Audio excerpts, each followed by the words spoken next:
Saviez-vous qu'un appartement peut payer son loyer, pendant 40 ans, sans que personne n'y entre? Pas un locataire, pas un propriétaire, pas même un facteur.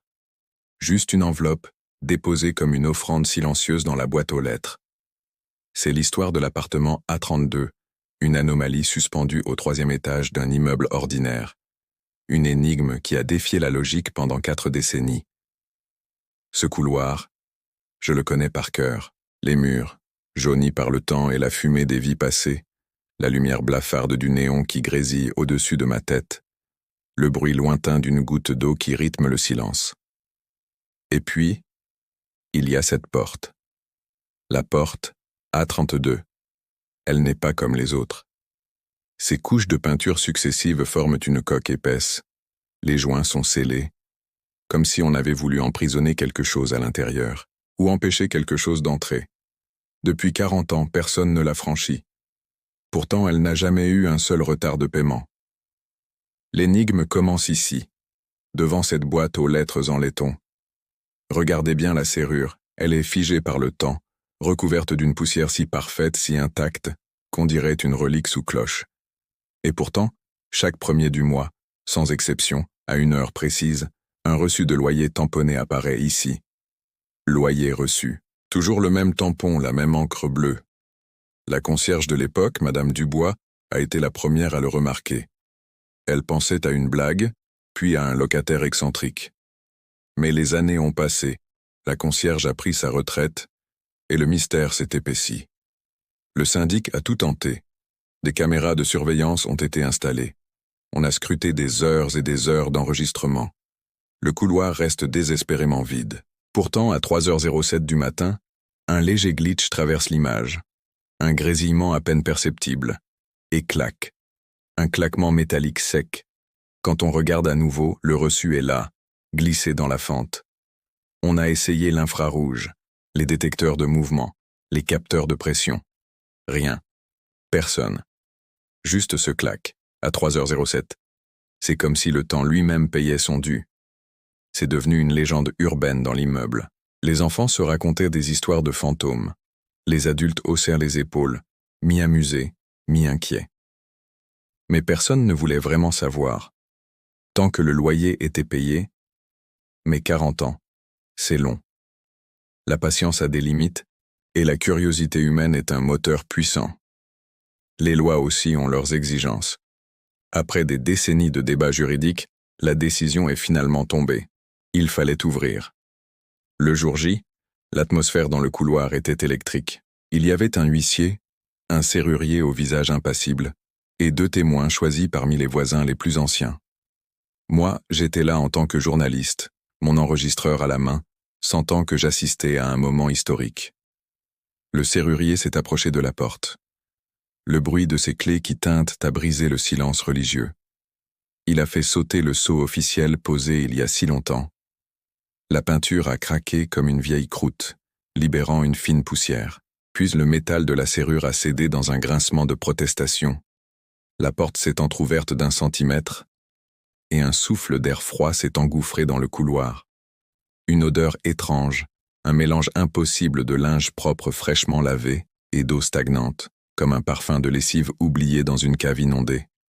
On s'est regardé, hésitant. L'huissier a poussé la porte. L'intérieur était figé, comme une photographie en 3 dimensions. Un appartement des années 80 parfaitement conservé. Sur la table du salon, le couvert était mis pour 2 personnes. 2 assiettes vides, 2 verres, des serviettes pliées. Tout était recouvert d'une fine pellicule de poussière, sauf les couverts, qui brillaient étrangement. Au mur, un calendrier était accroché. La page affichait octobre 1985. Elle ne tenait plus que par une punaise, prête à tomber. Et puis, il y a eu ce son, le tic-tac d'une horloge. Une grande horloge à balancier dans le coin de la pièce. Elle fonctionnait. On a tous levé les yeux vers elle au même moment. Ses aiguilles indiquaient 3h06. Et sous nos yeux, la grande aiguille a atteint le 12, la petite s'est calée sur le 7, et l'horloge s'est arrêtée. Net. À 3h07. Un silence de mort est tombé. Rien n'avait bougé ici depuis 40 ans. sauf cette horloge qui s'arrêtait comme chaque nuit à la même minute. Mon regard a été attiré par un buffet en bois sombre. Dessus, un carnet de quittances était posé, ouvert. C'était un registre méticuleux. Toutes les mensualités, depuis novembre 1985 jusqu'à aujourd'hui, étaient là. 40 ans de loyer, tamponnés un par un, avec une régularité maniaque. J'ai feuilleté les pages, sentant le papier glacé sous mes doigts. À côté de chaque tampon, une signature. Une simple initiale, tracée à l'encre noire. Une initiale que je connaissais trop bien. C'était la mienne. Mon cœur a raté un battement. Un froid glacial m'a parcouru. Je n'ai jamais vécu ici. Je n'étais même pas né en 1985. Comment était-ce possible? Un des témoins a pointé du doigt un autre objet sur le buffet. Un vieux téléphone à cadran, couleur crème. Le petit voyant rouge de son répondeur intégré clignotait. Le chiffre 1 était affiché. Un seul message, non écouté depuis... Depuis quand? L'huissier, le visage blême, a fait un signe de tête. Tremblant, j'ai appuyé sur le bouton play. Il y a eu un bip, puis le souffle magnétique d'une vieille bande qui se déroule. Et puis une voix saturée, déformée par le temps et la technologie obsolète. Une voix qui disait « Je paierai, tant que la porte reste fermée. Ne l'ouvrez pas. » Le sang s'est glacé dans mes veines. Cette voix, c'était la mienne, sans aucun doute, mais plus jeune. Une version de moi enregistrée il y a 39 ans.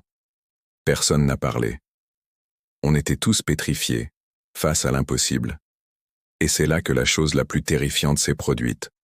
La porte d'entrée, que nous avions laissée grande ouverte, a commencé à se refermer, lentement, toute seule.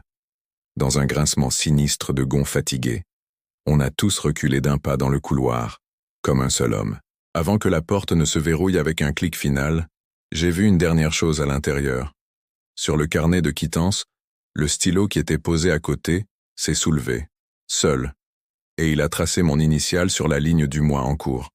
Sous nos yeux, la porte s'est refermée, le verrou a tourné. On est resté là, dans le couloir, le souffle coupé a fixé le bois inerte. Personne n'a osé rester, personne n'a osé parler. On est parti en silence. Le lendemain matin, la concierge a trouvé le reçu habituel dans la boîte aux lettres. Loyer reçu, tamponné en bleu. Le loyer est payé. Tant que personne n'entre. Tant que quelqu'un, quelque part, une version de moi que je ne connais pas, promet de ne jamais revenir. Et je sais maintenant que cette porte ne doit plus jamais être ouverte. Merci d'avoir écouté cette histoire jusqu'au bout. Si ce genre de mystère vous fascine, n'hésitez pas à vous abonner et à activer la cloche pour ne rien manquer. Et vous, qu'auriez-vous fait? Laissez votre avis dans les commentaires. À très bientôt.